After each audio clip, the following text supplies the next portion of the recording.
Bienvenidos, oyentes, a un viaje a través del tiempo, a los albores de una nación, para desentrañar la verdad detrás de uno de sus hijos más enigmáticos y legendarios, Manuel Rodríguez. Un hombre que fue luz y sombra, mito y realidad, cuyo destino se entrelazó con el nacimiento mismo de Chile. Su vida, tan acotada pero tan intensa, se extiende desde el inicio de la independencia en 1810 hasta su trágica muerte en 1818, 8 años de acción política ininterrumpida que lo transformaron en un personaje formidable. Manuel Rodríguez, un prócer ilustrado, uno de los que más estudios poseía al inicio del proceso independentista. Hijo de un contador de aduanas peruano que ascendió en la estructura colonial, su padre se casó con una chilena viuda y juntos tuvieron 3 hijos, Manuel, Carlos y Ambrosio. La familia Rodríguez habitaba una casa que hoy se ubica en Morandé con Agustinas, justo frente a la residencia de los Carrera. Esto forjó una amistad que comenzó en la infancia, pues Rodríguez y los hermanos Carrera nacieron el mismo año, con apenas meses de diferencia, conociéndose las familias y compartiendo lazos de cercanía y aprecio. Desde joven, Manuel Rodríguez aspiraba a convertirse en abogado, una de las profesiones más reputadas y bien pagadas de la época, influenciado por su padre y su medio hermano mayor, Joaquín Fernández de Leiva, quien fue el primero de la familia en estudiar leyes. Manuel obtuvo su título de bachiller en cánones y leyes en 1807, lo que ya le permitía ejercer la abogacía.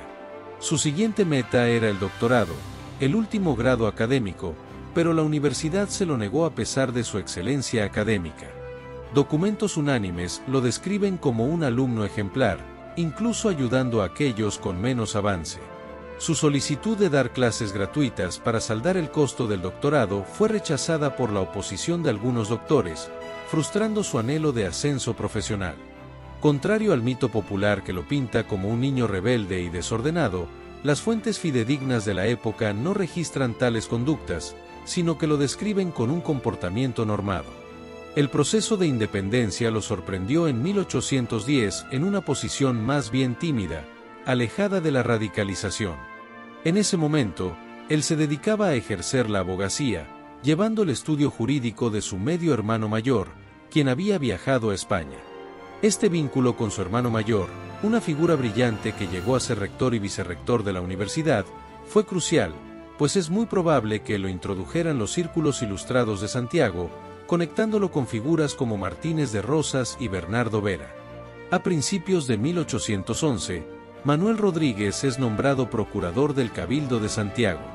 Este rol, como representante de las demandas del pueblo ante el Cabildo, le permitió un primer contacto con la plebe, el bajo pueblo, y despertó en él un interés por la participación ciudadana.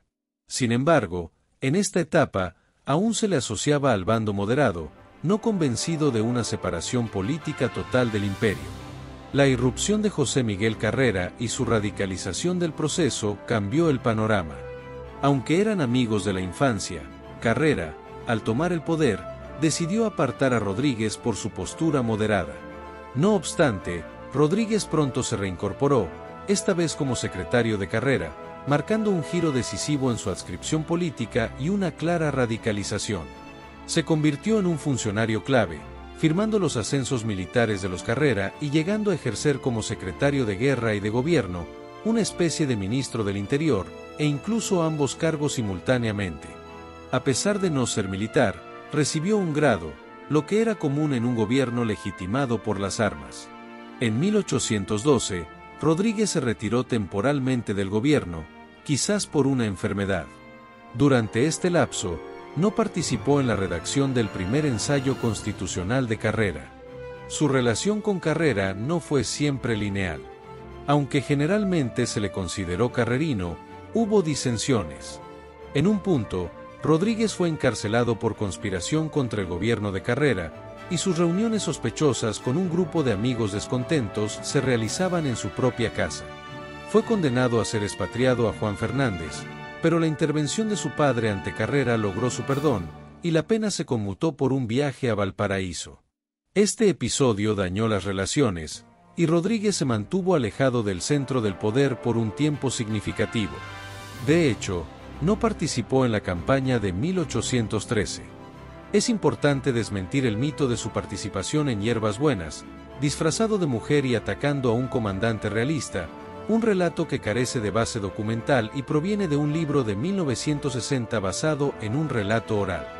Rodríguez solo se reincorporó poco antes del desastre de Rancagua, cuando Carrera derrocó a De la Lastra en 1814, quien había pactado el IRCAI. Nuevamente como secretario, fue funcionario público hasta el desastre de Rancagua. Después de 1814, comienza la fase más conocida y mítica de Manuel Rodríguez, su transformación en espía y guerrillero. Tras la derrota de Rancagua, las facciones de O'Higgins y Carrera cruzaron a Mendoza enemistadas. San Martín, influenciado por los o'higginistas, aisló y desarticuló al bando carrerino. Rodríguez, al ser carrerino, quedó a la deriva hasta fines de 1815, cuando se vinculó al ejército de los Andes de San Martín.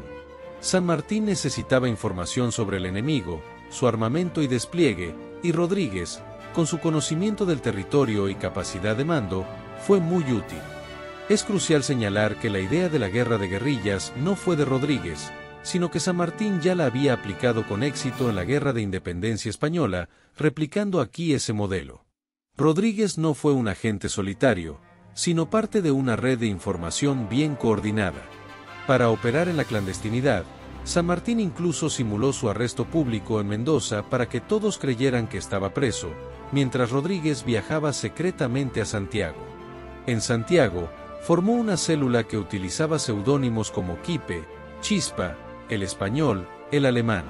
Se enviaban varias cartas firmadas por diferentes personas para asegurar que alguna llegara.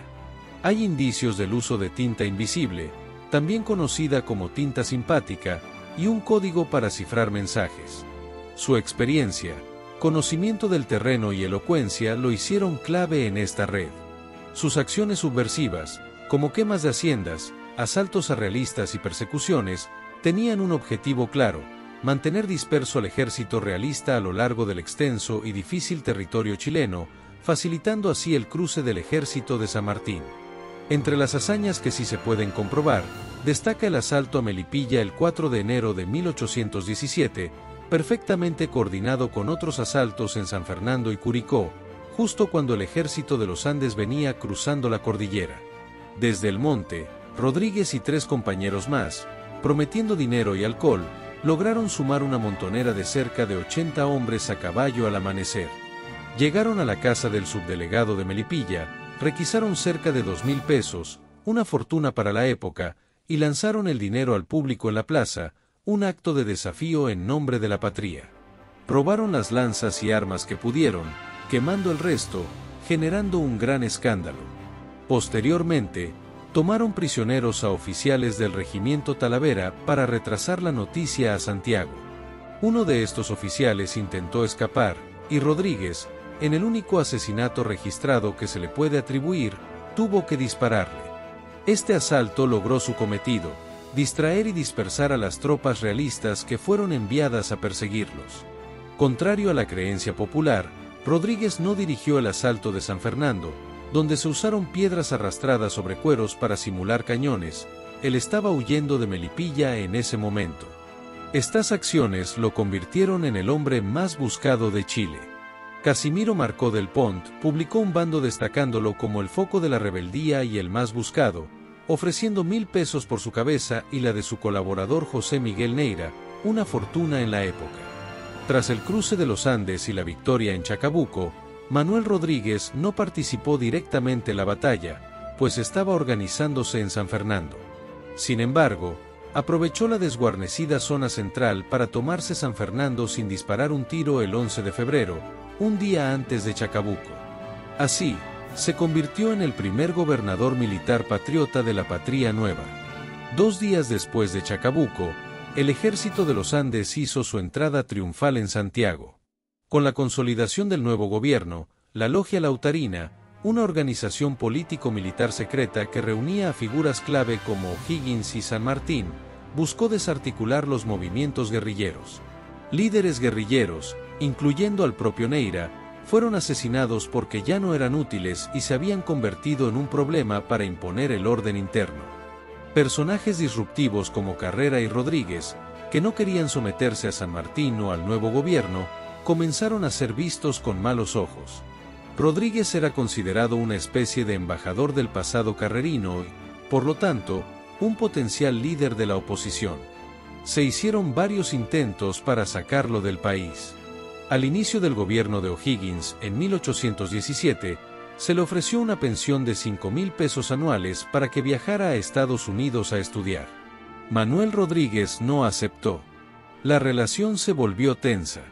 En una discusión con O'Higgins, registrada por un oficial que estaba fuera del despacho, se dice que Rodríguez le señaló a O'Higgins que él deseaba un cambio de gobierno constante y que, si no lo hiciera él mismo, haría la revolución. Fue tomado prisionero y llevado forzadamente a Valparaíso, pero el barco ya había zarpado. Fue encarcelado en el Cerro Artillería, de donde se fugó, esperando el regreso de San Martín de Buenos Aires. Al reaparecer en Santiago, Rodríguez se allanó a cualquier destino que le ofrecieran, y San Martín lo mantuvo cerca, como oficial adjunto al Estado Mayor, pero supervigilado. La batalla de Cancha Rayada en marzo de 1818 marcó un punto de inflexión. El ejército patriota, sorprendido en un ataque nocturno, se dispersó. Se creyó que O'Higgins y San Martín habían muerto, reviviendo el fantasma del desastre de Rancagua. La capital entró en pánico, las familias huían, y el tesoro público se preparaba para ser llevado a Mendoza. Pero Manuel Rodríguez se negó a rendirse. Interrumpió sus preparativos para un nuevo viaje a Buenos Aires, que el gobierno había intentado arreglarle como diplomático. Se presentó en el Cabildo Público y, con su característica elocuencia, llamó a la resistencia. El pueblo, ante la ausencia de sus líderes y la inminente llegada realista, pidió que él fuera nombrado director supremo transitorio. Así, Rodríguez se convirtió en director supremo por 24 horas, compartiendo el poder con el general Luis de la Cruz. Su primera acción fue llamar a los cuerpos militares cercanos para reforzar la capital y, crucialmente, crear una fuerza de caballería con voluntarios, los húsares de la muerte. Este cuerpo, con un nombre desafiante, no estaba formado por húsares tradicionales con uniformes elaborados. En un momento de emergencia y total improvisación, Rodríguez llamó a oficiales carrerinos que habían sido desplazados del ejército para que lideraran a los voluntarios. Los uniformes no se confeccionaron a medida, sino que se sacó lo que había disponible de la maestranza, la bodega del ejército, para vestir y armar a los 223 hombres y 200 caballos. La icónica imagen de las calaveras y los uniformes negros de los húsares de la muerte es una representación gráfica posterior, creada en la década de 1850 por un grabador francés que se basó en los húsares europeos, como los húsares negros de Brunswick. Lo más probable es que Rodríguez hubiera usado su uniforme de teniente coronel del Ejército de los Andes, mucho más sencillo. A pesar de que algunas fuentes oficiales intentan negarlo o minimizarlo, Manuel Rodríguez participó en la batalla de Maipú. Un lugarteniente de O'Higgins, el capitán Sepúlveda, reconoció que los húsares de la muerte estuvieron en el campo de batalla. Poco después de Maipú, y aprovechando la situación, los hermanos Carrera, Juan José y Luis, fueron asesinados en Mendoza, una decisión influenciada por Bernardo Monteagudo, miembro de la Logia Lautarina. La noticia de la muerte de los Carrera en Chile desató la furia de sus adherentes y de aquellos que consideraban que el ejército había cometido excesos. Rodríguez, al frente de una turba enfurecida, se presentó ante O'Higgins, increpándolo por negarse a recibir al cabildo. Esta afrenta fue inaceptable para el gobierno, y Rodríguez fue tomado prisionero y confinado en el cuartel del Batallón Cazadores de los Andes, un batallón argentino. En mayo de 1818, se ordenó el traslado de este batallón a Quillota, una decisión aparentemente estratégica para mantener a Rodríguez cerca de la costa por si surgía otra oportunidad de enviarlo fuera del país. Sin embargo, había otra instrucción oculta. El 24 de mayo, durante el viaje, en la hacienda Polpaico, se produjo el asesinato de Manuel Rodríguez.